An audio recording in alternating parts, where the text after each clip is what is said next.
Semua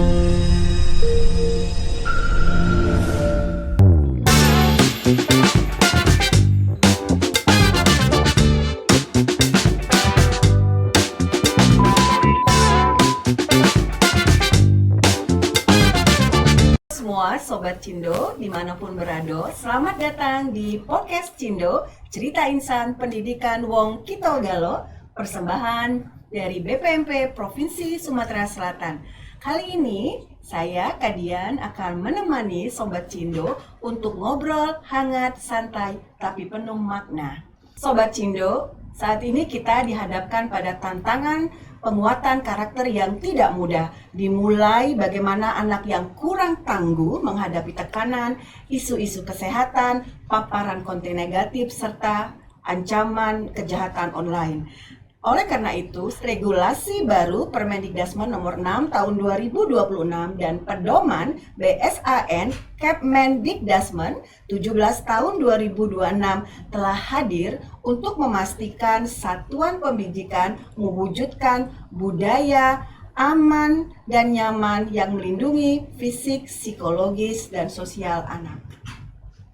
Dan hari ini, Kadian telah kedatangan tamu yang sangat spesial, Kepala Sekolah SD plus IGM Palembang, Miss Bepi, bersama 5 anak hebat dari Sahabat Sekolah Dasar tahun 2025 yang telah berhasil menembus top 80 nasional dan sukses mewakili Provinsi Sumatera Selatan.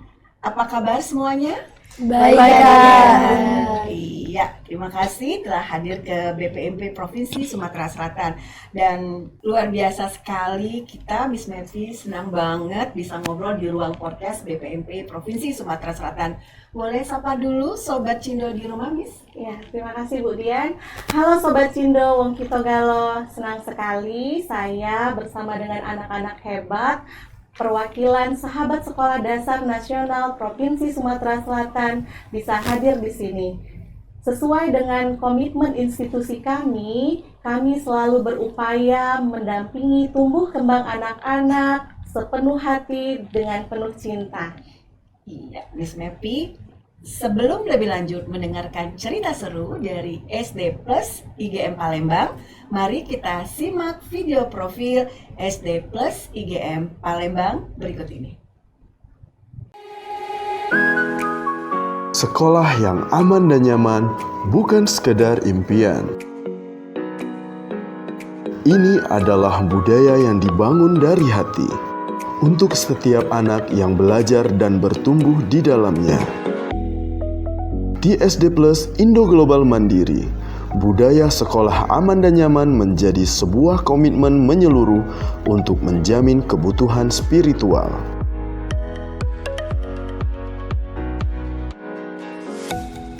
SD Plus IGM juga memberikan perlindungan fisik, menjaga kesejahteraan psikologis, keamanan sosiokultural, hingga keadaban dan keamanan digital bagi seluruh warga sekolah. Dan dari budaya inilah lahir sosok-sosok kecil dengan semangat besar. 5 anak yang menjadi cerminan nyata dari keberhasilan budaya ini. Calon diplomat, juara 1 OSN IPS Kota 2026, pemimpin Barung Utama Pramuka, Radika, tumbuh dengan rasa percaya diri yang kuat. Si jago coding, hobi fotografi dan selalu aktif dalam dunia olahraga dan pramuka. Excel, tumbuh dengan keceriaan dan semangat kebersamaan.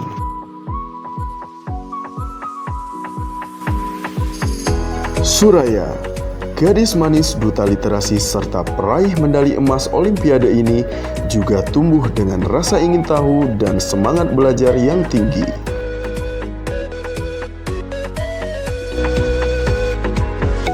Tumbuh dengan ketertarikan merangkai kenangan dalam jurnal. Kelak, sebagai dokter anak, Atifa ingin merawat dan merajut kembali senyum manis anak-anak Indonesia. Dan Gendis, Memiliki hobi olahraga, melatih keberanian gendis untuk berdiri dan tak ragu menyuarakan pendapat. Kelima sahabat sekolah dasar 2025 ini adalah bukti nyata bahwa lingkungan yang aman dan nyaman mampu melahirkan generasi yang berani, berkarakter, dan siap menghadapi masa depan. Ini bukan sekedar kisah sukses satu sekolah. Ini adalah bukti bahwa budaya sekolah aman dan nyaman bisa menjadi inspirasi bagi sekolah-sekolah lain di seluruh Indonesia. SD Plus Indo Global Mandiri membangun budaya sekolah aman dan nyaman untuk masa depan anak Indonesia.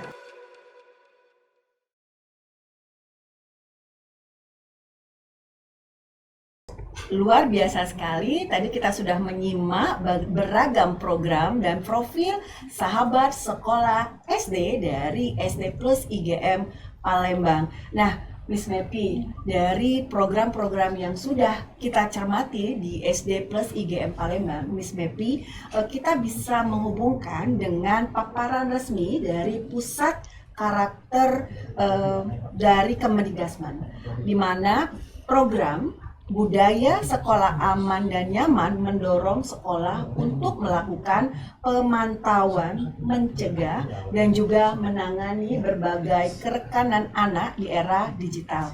Namun Miss Mepi, banyak sekolah nih yang menganggap bahwa untuk mendukung program tersebut diperlukan fasilitas-fasilitas yang memadai. Nah, banyak nih Miss Mepi sekolah-sekolah yang merasa minder. Terus ketika melihat SD Plus IGM, mereka bilang begini, wajar aja, sekolah unggulan, pasti fasilitasnya wah. Nah, kalau menurut Miss Wepi gimana nih Miss Wepi? Iya, baik, terima kasih Bu Dian. Bu Dian, di SD Plus IGM itu kami selalu berupaya untuk berproses bersama, belajar bersama, dan bertumbuh bersama. Di SD Plus IGM kami menggunakan asset based thinking dan growth mindset. Artinya kami tidak berfokus pada keterbatasan yang ada, tetapi kami selalu berpikir untuk bertumbuh. Sehingga kami tidak berfokus pada keterbatasan yang ada tadi. Kami berfokus pada semangatnya anak-anak, kolaborasi orang tua, dan ketulusan guru, Bu Dian. Iya, Miss Mepi, artinya fasilitas itu bukan syarat yang mutlak. Iya. Maksud saya fasilitas yang mewah ya, Iya, gitu ya. betul sekali. Artinya apapun bisa kita jadikan sebagai alat untuk menciptakan sekolah aman, nyaman, gitu nggak Miss? Iya, betul sekali Bu Dian. Jadi berdasarkan pedoman BSAN, membentuk budaya sekolah aman dan nyaman, serta membiasakan 7 kebiasaan anak Indonesia hebat dan rukun sama teman, modalnya cuma Rp0 loh Bu Dian. Keren ya. Iya, Oke. cukup dengan senyum, salam, sapa, sopan, santun yang biasa kita kenal dengan 5S, lalu konsistensi guru untuk terus bertumbuh, dan melibatkan anak-anak sebagai agen perubahan. Luar biasa sekali Miss Mepi. Jadi sebenarnya kalau sekolah ingin melaksanakan program di SD Plus IGM Palembang itu bisa juga ditiru ya, dari dimanapun, di pelosok ataupun di perkotaan manapun akan bisa meniru program-program yang ada di SD Plus IGM Palembang, dan yang penting adalah ada kemauan di situ. Ya, betul sekali Bu Dian. Kalau ngomongin soal agen perubahan, rasanya itu paling pas kalau kita langsung ngobrol dengan sahabat sekolah dasar dari SD Plus IGM ini. Kita tuh pengen tahu nih, Kak Dian, kepengen tahu seperti apa aktivitas, cita-cita, lalu kebiasaan sehari-hari kalian, dan juga apa sih pengalaman yang paling membanggakan yang ingin bisa kita ceritakan. Yuk kita mulai dulu dari Radika. Halo Radika. Halo Kak Dian. Kalau dari aku nih, kita mulainya dari yang kecil-kecil aja. Kayak senyum, sapa, dan salam. Apalagi kan cita-citaku ini kan pengen jadi diplomat. Jadi belajar disiplin sama empati itu paling penting. Nah, sifat-sifat ini juga yang ngebantu aku sampai jadi juara 1 OSN IPS tingkat kota Palembang. Wah, mantap. Oke, keren banget. Jadi kuncinya adalah disiplin, begitu Radika? Ya, you're right. Oke, jadi ngomong-ngomong soal kedisiplinan seperti bangun pagi, persiapan setiap hari, pas kamu lagi sibuk seperti persiapan Olimpiade atau kegiatan SSD kemarin, pernah nggak merasa capek atau keteteran? Gimana tuh cara kamu mengatasinya, Radika? Pernah juga sih Kak, kadang merasa capek, lelah. Tapi karena selalu didampingi orang tua di rumah dan guru-guru di sekolah, aku jadi mulai lebih terbiasa untuk bangun pagi dan sholat subuh. Jadi walaupun sulit, karena banyak orang yang mendukung, semuanya jadi mudah. Gitu Miss Mepi? Iya, Gimana? betul. Ini yang membuat kita bangga, Budian, sebenarnya. Ketika kita mendampingi tumbuh kembang anak-anak ini dengan penuh cinta dan ketulusan, maka anak-anak ini akan melihat suatu tantangan itu bukan menjadikan dia beban maupun tekanan untuk mereka. Lalu motivasi dari dalam dirinya akan tumbuh dengan sendirinya dan mentalnya akan semakin kuat. Ya luar biasa penguatan dari Miss Mepi ya. Jadi hal ini sebenarnya penguatan yang sudah disampaikan oleh Miss Mepi itu sejalan dengan tujuan dari penguatan karakter di satuan pendidikan. Kita lihat tadi dari kedisiplinan Radika, kita bisa lihat bagaimana kemandirian dan fokus tadi juga sangat penting di era digital ini sebenarnya Miss Mepi. Yuk sekarang kita dengar cerita dari sahabat sekolah dasar adik kita Excel. Betul Kak, sekarang Excel sedang mempelajari coding dan AI dan mendalami fotografi. Dan alhamdulillahnya di sekolah Excel fasilitasnya sangat mendukung. Dan supaya otak tetap fresh dan membatasi screen time, Excel juga harus disiplin. Caranya dengan kalau udah jam 9 malam, Excel udah mulai matiin gadget dan tidur supaya bugar buat sekolah. Wah, keren sekali ya. Excel bisa mengetahui batasan waktu istirahat dan juga kapan belajar teknologinya. Nah, saya tahu nih kalau Excel itu sangat hobi coding dan juga sering bermain komputer. Pernah nggak Excel diingati oleh orang tua Excel gara-gara terlalu lama main gadget? Dan gimana cara Excel mengatur waktunya? Pernah diingetin dong Kak, makanya Excel udah buat janji sama diri sendiri. Kalau udah jam 9 malam, Excel udah matiin laptop atau gadget dan tidur supaya besok semangat buat sekolah. Disiplin digital yang sangat luar biasa sekali Excel. Oke, jadi ini adalah bentuk nyata bagaimana kita melakukan perlindungan diri dari paparan gadget yang berkelebihan sesuai dengan arahan dari BSAN. Aduh, sekarang waktunya Kak Dian ngobrol dengan Suraya. Hai Suraya. Hai Kak Dian. Oke. Suraya, Kak Dian ingin dengar cerita dari Suraya gimana nih? Iya Kak Dian, aku kan hobi journaling. Terus di sekolah juga ada perpustakaan dan pojok literasi. Jadi aku suka baca-baca cerita tentang kebaikan yang menginspirasi. Kadang aku juga menulis cerpen, terus aku tambahkan pesan moral supaya jadi pelajaran untuk teman-teman. Dan alhamdulillah kemarin aku juga dapat medali emas di Olimpiade Online Sains dan Bahasa. Luar biasa. Nih Suraya, kalau misalnya Suraya mengalami writing blocks atau kebuntuan ide nih, apa sih hal yang dilakukan oleh Suraya sehingga membuat inspirasi dan semangat menulis itu datang kembali? Biasanya aku jalan-jalan sebentar ke Taman Botanikal sekolah, Kak Dian. Sambil bermain dan belajar bareng teman-teman. Nah, karena lingkungan sekolahnya seru, bikin aku semangat lagi untuk menulis. Gimana nih Miss Mepi? Iya, ini yang menariknya Budian. Ketika zona literasi dan lingkungan sekolah yang ramah terhadap psikologi anak-anak, ini dapat memicu kreativitas anak-anak tanpa ada tekanan. Betul, sepakat sekali Miss Mepi. Jadi faktor psikologi itu memang yang akan melahirkan karya-karya hebat. Dan dari literasi itu tentu saja kita membutuhkan yang namanya ruang berekspresi secara visual dan kreatif. Jadi saya mau ke Atifa nih. Atifa, bagaimana pengalamanmu dalam menyalurkan energi positifmu lewat hobi dan karya vlognya? Kalau aku suka bikin junk journal, Kak. Jadi junk journaling itu kayak nanti aku kumpulin sampah-sampah atau barang bekas, terus aku bikinin jurnal. Ini contohnya. Terus kadang aku bikinin konten vlognya juga Kak. Lewat hobi itu aku bisa ngajak teman-teman semua buat berkarya positif dan peduli juga sama lingkungan. Dari situ aku juga pernah juara 1 menang lomba vlog loh Kak. Aku juga lagi ngejar cita-cita aku buat jadi dokter spesialis anak Kak. Bantu doanya ya. Amin. Oke. Artinya saat ini Atifa sering membuat vlog. Nih, mungkin Atifa punya cerita seru ketika Atifa sedang membuat vlog journaling jurnal tadi. Boleh diceritakan? Kadang aku agak malu-malu sih pas lagi take videonya. Tapi karena ada dukungan dari teman-teman, terus kadang mereka juga bantuin, jadinya aku udah gak malu lagi. Jadinya rasa percaya diri aku udah meningkat. Oke, keren. Berarti kolaborasi Atifa dengan teman itu memang sudah ada, dan ini memberikan energi positif kepada teman-teman kita semua, dan justru hal itu perlu didukung oleh ketangguhan fisik. Nah, Genis, kamu suka olahraga ya? Kenapa sih kamu suka olahraga? Jadi menurut aku fisik yang kuat itu penting banget Kak Dian. Makanya aku hobi banget nih olahraga, kayak renang, jogging, dan juga badminton.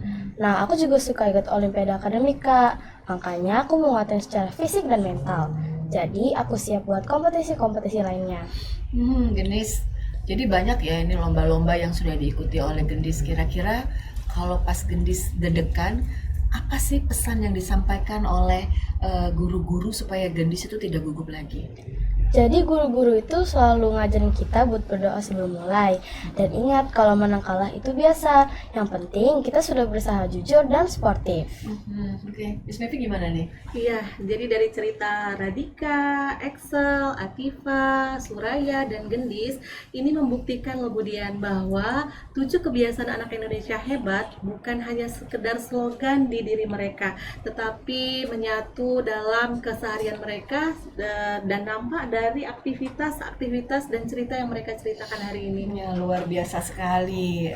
Jadi betul-betul anak-anak itu diberikan penguatan ya, Miss Mevi.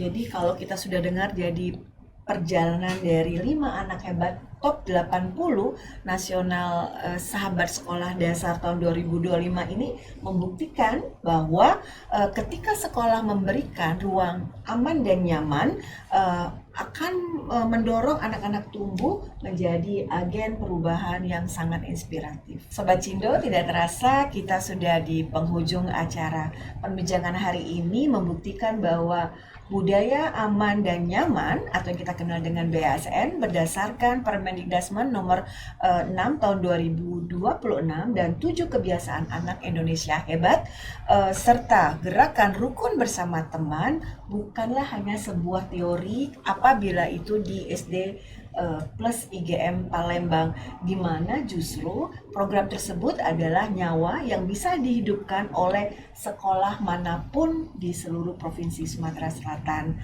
Baik, sebelum kita tutup, yuk kita dengarkan dulu penutup dari Miss Mevi. Ya, terima kasih Bu Dian. Pesan saya untuk seluruh kepala sekolah, guru, orang tua di Sumatera Selatan, jangan pernah berkecil hati karena keterbatasan fasilitas. Mari kita ciptakan budaya sekolah yang aman, nyaman, dan libatkan anak-anak sebagai agen perubahan.